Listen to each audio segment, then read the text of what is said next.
হোলিতে পাবেন ফ্রিতে এলপিজি সিলিন্ডার, মহিলাদের জন্য বিরাট ঘোষণা। তৃণমূল বিধায়ক শওকত মোল্লার ওপর হামলা, খাইরুলকে হাসপাতাল থেকে দেখে ফেরার পথেই অঘটন। বিজ্ঞপ্তি দিয়েও হঠাৎ বদল, উধাও গাইডলাইন, যুবসাথীতে আবেদন করতে পারবেন কৃষক বন্ধুরা। এসআইআর নিয়ে শুরু, 5 বছরের মধ্যে দেশ থেকেও তাড়ানো হবে অনুপ্রবেশকারীদের, ঘোষণা সার। কয়লা ও গরু পাচার কাণ্ডে আপত্তিকর মন্তব্য, সুকান্তকে আইনি নোটিশ রাজীব কুমারের। শওকত মোল্লা গাড়ি লক্ষ্য করে বোমা, ভোটের মুখে উত্তপ্ত ভাঙড়। সুপ্রিম কোর্ট টাইট করে দিয়েছে, নন্দীগ্রামে বিস্ফোরক শুভেন্দু। বঙ্গ বিজেপিতে শ্রমিক শুভেন্দু ঠান্ডা লড়াই চরমে, দিশেহারা জেলার নেতাকর্মীরা। যুবসাথী প্রকল্পে বড় আপডেট, এককালীন 4 মাসের টাকা পাবেন আবেদনকারীরা, জানুন কবে থেকে শুরু হচ্ছে পেমেন্ট। হিন্দু প্রতিবেশীর ত্রাতা হলেন মুসলিম যুবকরা, রমজান মাসে শ্মশান যাত্রী হলো সংখ্যালঘু পাড়া। রাজীব কুমারের উদ্দেশ্যে কুরুচিকর মন্তব্য, সুকান্তের কাছে গেল আইনি নোটিশ। 10,000 দিলেই বাংলাদেশি অনুপ্রবেশকারীর নাম এসআইআর তালিকায়, বাগদায় ভাইরাল বিএলওর কথোপকথন।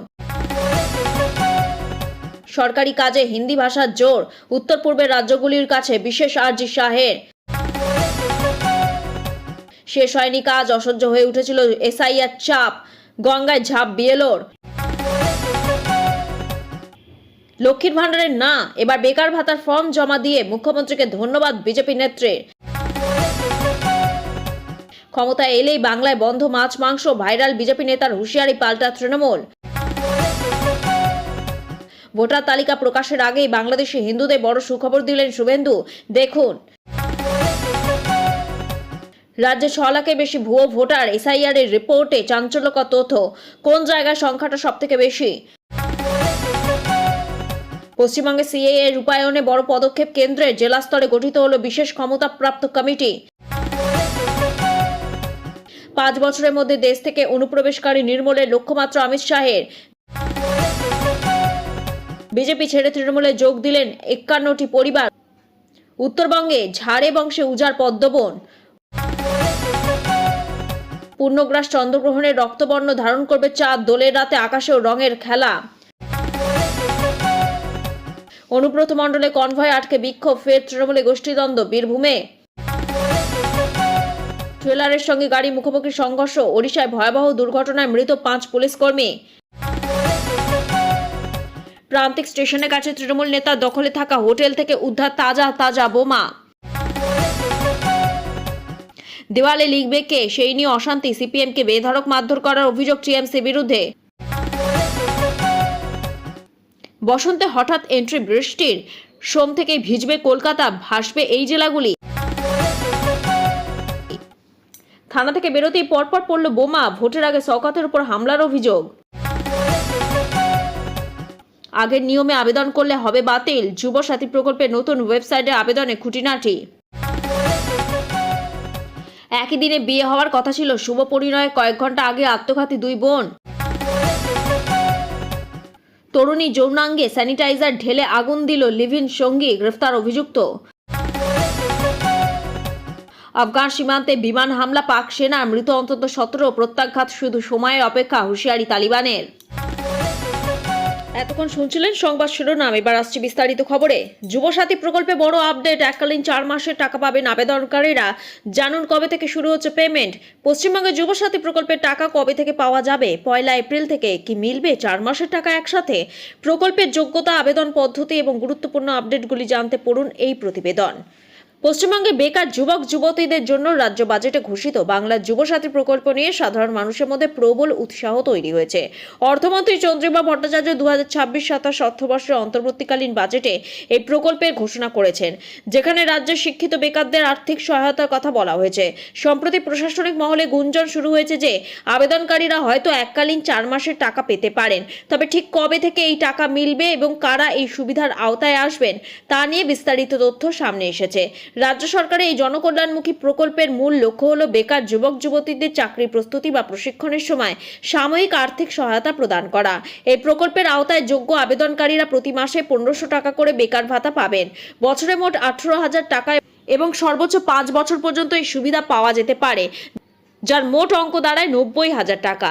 বাজেট ভাষণের শুরুতে ঘোষণা করা হয়েছিল যে এই প্রকল্প আগামী 15ই আগস্ট 2026 থেকে কার্যকর হবে। তবে পরবর্তীতে মুখ্যমন্ত্রী মমতা বন্দ্যোপাধ্যায় স্পষ্ট জানিয়েছেন যে নতুন অর্থবর্ষের শুরুতেই অর্থাৎ 1 এপ্রিল 2026 থেকে এই প্রকল্পের সুবিধা দেওয়া শুরু হবে। রাজ্য সরকার 2026-27 অর্থবর্ষে প্রথম 4 মাসের জন্য একটি ভোট অন অ্যাকাউন্ট বা অন্তর্বর্তীকালীন ব্যয় বরাদ্দ পেশ করেছে। যেহেতু এপ্রিল মাস থেকে প্রকল্পটি টাকা দেওয়ার কথা এবং বাজেট বরাদ্দ 4 মাসের জন্য সুনিশ্চিত করা হয়েছে, তাই প্রশাসনিক প্রক্রিয়ার কারণে এপ্রিল থেকে জুলাই এই 4 মাসের বকেয়া টাকা যোগ্য আবেদনকারীরা একসাথে পেতে পারেন বলে মনে করা হচ্ছে। এই বিপুল কর্মযজ্ঞের জন্য সরকার 5,000 কোটি টাকা বরাদ্দ করেছে। ফের বাঙালির ওপর অত্যাচারের অভিযোগে স্বরূপ মমতা, পাল্টা জবাব শুভেন্দুর। ভোটের আগে ভাষা দিবসে বাঙালি আবেগের শান মুখ্যমন্ত্রী। ফের বাঙালির ওপর অত্যাচারের অভিযোগে স্বরূপ মমতা বন্দ্যোপাধ্যায়, পাল্টা জবাব বিরোধী দলনেতার।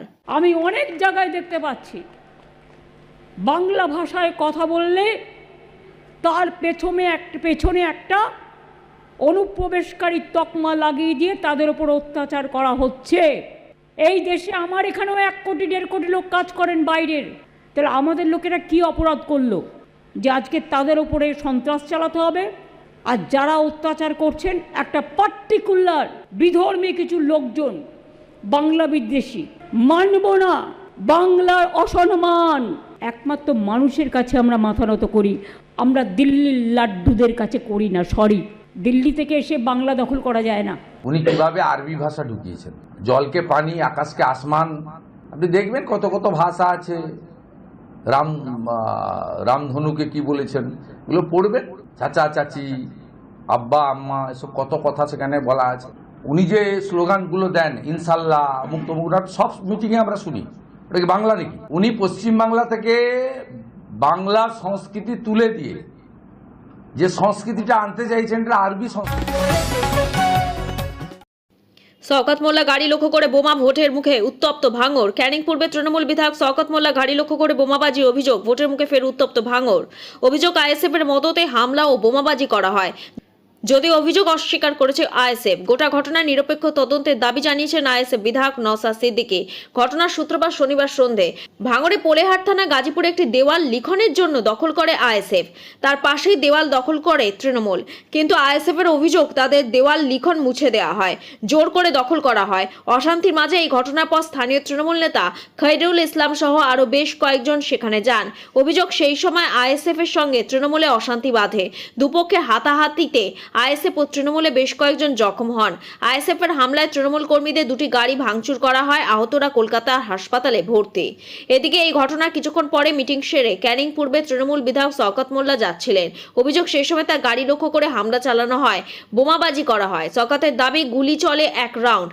কোনো ক্রমে গাড়ির সিটের পিছনে লুকিয়ে আত্মরক্ষা করেন তৃণমূল বিধায়ক। তার কনভয়ে থাকা বেশ কয়েকটি গাড়িতে ভাঙচুর করা হয় বলেও অভিযোগ।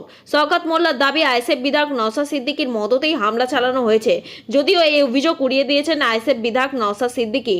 তার দাবি যিনি বলছেন তিনি আক্রমণ করছেন, এলাকাকে বিষিয়ে তোলা, উত্তপ্ত করে তোলার চেষ্টা করছেন।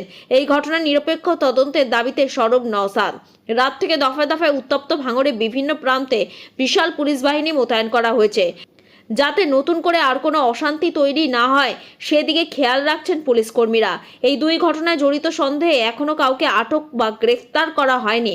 পুলিশ বিষয়টি খতিয়ে দেখছে। হোলিতে পাবেন ফ্রিতে এলপিজি সিলিন্ডার, মহিলাদের জন্য বিরাট ঘোষণা। বড় খবর, হোলিতে মহিলারা পাবেন এলপিজি গ্যাস সিলিন্ডার। আগামী 2রা মার্চ একাধিক বড় ঘোষণা হতে চলেছে।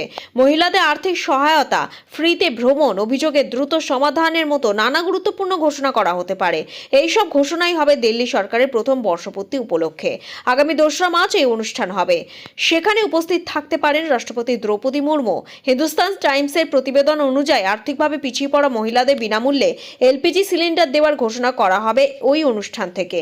দিল্লি সরকার হোলি ও দীপাবলি উপলক্ষে একটি করে এলপিজি সিলিন্ডার দেবে। এই সিলিন্ডারের দাম সরাসরি বেনিফিট ট্রান্সফারের মাধ্যমে সুবিধাভোগীদের আধার কার্ড লিঙ্ক করা অ্যাকাউন্টে ট্রান্সফার করা হবে। মুখ্যমন্ত্রী রেখা গুপ্তা জানিয়েছেন যে সরকারের কাছে তথ্য এসেছে যে লাভলি যোজনার আওতায় প্রায় 1.86 লক্ষ অ্যাকাউন্টের গ্রাহক এখনো টাকা পাননি। সরকার গত এক বছরে 30,000 সুবিধাভোগীকে চিহ্নিত করেছে, তাদের দেওয়ার জন্য 90 কোটি টাকা বরাদ্দ করেছে। আরও 41,000 মহিলাকে চিহ্নিত করা হয়েছে, এদের জন্য 100 কোটি টাকা বরাদ্দ করা হবে। বিজ্ঞপ্তি দিয়ে হঠাৎ বদল, উধাও গাইডলাইন। যুবসাথীতে আবেদন করতে পারবেন কৃষক বন্ধুরা। রাজ্য সরকারের নতুন প্রকল্প যুবসাথীতে কারা আবেদন করতে পারবেন তা নিয়ে ধোঁয়াশা অব্যাহত। সম্প্রতি এই প্রকল্পের নিয়মাবলীতে বেশ কিছু রদবদল করা হয়েছে। নথিপত্র জমা দেওয়ার পদ্ধতি এবং কৃষক বন্ধু প্রকল্পের উপভোক্তাদের যোগ্যতা নিয়েও শুরু হয়েছে জল্পনা।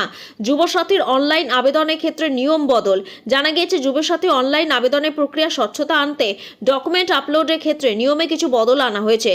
এখন থেকে শুধু অরিজিনাল নথিপত্র স্ক্যান কপি আপলোড করলেই হবে না, সেলফ অ্যাটেস্টেড বাধ্যতামূলক করা হয়েছে। আবেদন করার সময় নথির জেরক্স কপিতে নিজের সই করতে হবে, এরপর সই করা কপিটি স্ক্যান করে আপলোড করতে হবে। কিভাবে করতে হবে আবেদন? তবে যারা ইতিমধ্যে সেলফ অ্যাটেস্টেড ছাড়া স্ক্যান কপি আপলোড করেছেন তাদেরও চিন্তার কোনো কারণ নেই। কর্তৃপক্ষের তরফে জানানো হয়েছে এই কারণের জন্য কারোর আবেদন বাতিল হবে না। এছাড়াও কৃষক বন্ধু প্রকল্পে উপভোক্তারাও কি এই ভাতার সুবিধা পাবেন, রয়েছে ধোঁয়াশা। কেন আবেদন বাতিল? উল্লেখ্য, গত 19শে ফেব্রুয়ারি সিউড়ি 1 নম্বর ডেভেলপমেন্ট ব্লক থেকে প্রকাশিত মেমোতে স্পষ্ট বলা হয় কৃষক বন্ধু প্রকল্পে উপভোক্তারাও এই ভাতার জন্য আবেদন করতে পারবেন, কিন্তু সেই নোটিশ বাতিল করে নতুন মেমো জারি করা হয় সম্প্রতি। সেখানে কৃষক বন্ধু উপভোক্তাদের আবেদনের বিষয়টি সরিয়ে দেওয়া হয়। উপরন্তু দফতরের ওয়েবসাইট থেকে সরিয়ে দেওয়া হয়েছে গাইডলাইন, যাতে ধোঁয়াশা আরও বেড়েছে। উল্লেখ্য, সরকারের তরফে এখনো পর্যন্ত কোনো স্পষ্ট নির্দেশিকা আসেনি, তাই বিশেষজ্ঞরা পরামর্শ দিচ্ছেন আবেদন চালিয়ে যেতে। পরবর্তীতে যদি নিয়ম পরিবর্তন করা হয় তবে বাতিল হতে পারে আবেদন। নিম্নচাপ ও পশ্চিমী ঝঞ্ঝার জোড়া ফলা কলকাতায় ধেয়ে আসছে বৃষ্টি। জেলায় জেলায় আজ থেকে মেঘলা আকাশ, ছিটেফোঁটা বৃষ্টির সম্ভাবনা কলকাতাতেও। কাল পরশু বৃষ্টি বাড়বে।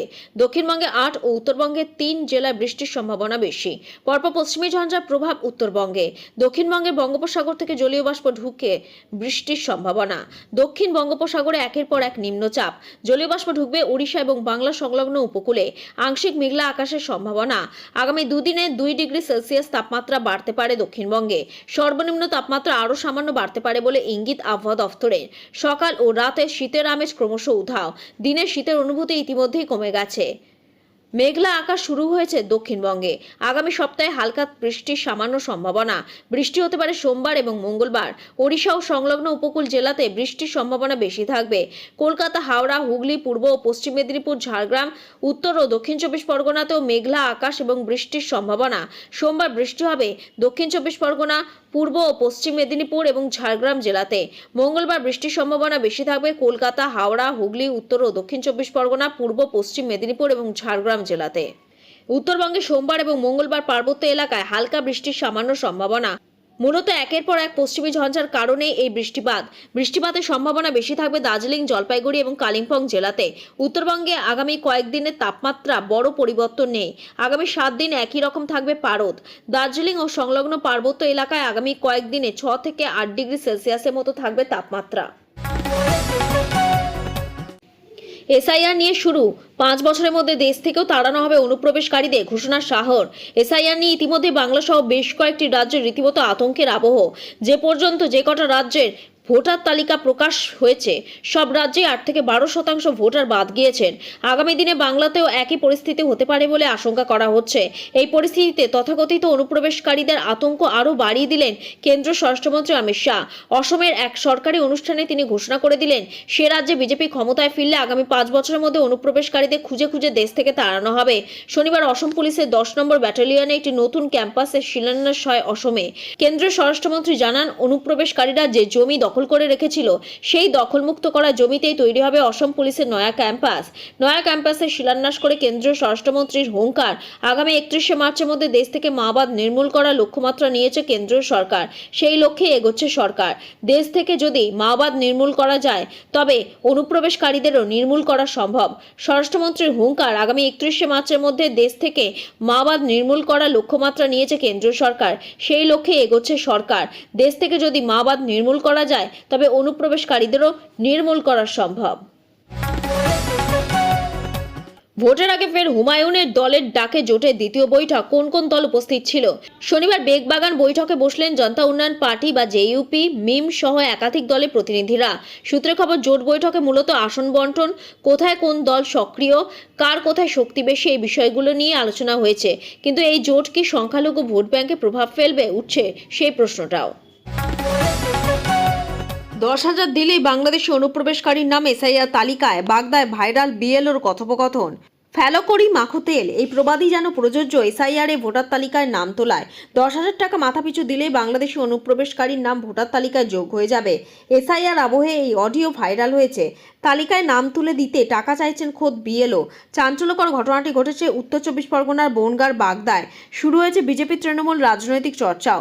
যদিও ভাইরাল কথোপকথনের সত্যতা যাচাই করেনি সংবাদ প্রতিদিন ডিজিটাল। অভিযুক্ত বিএলওর নাম চন্দ্রকান্ত মণ্ডল। বাড়ি বাগদা বিধানসভার বয়রা গ্রাম পঞ্চায়েতের নপাড়া 120 নম্বর বুথে। পেশায় বয়রা ঝাউখালী প্রাইমারি স্কুলের শিক্ষক তিনি। তারই একটি অডিও ভাইরাল হয়েছে।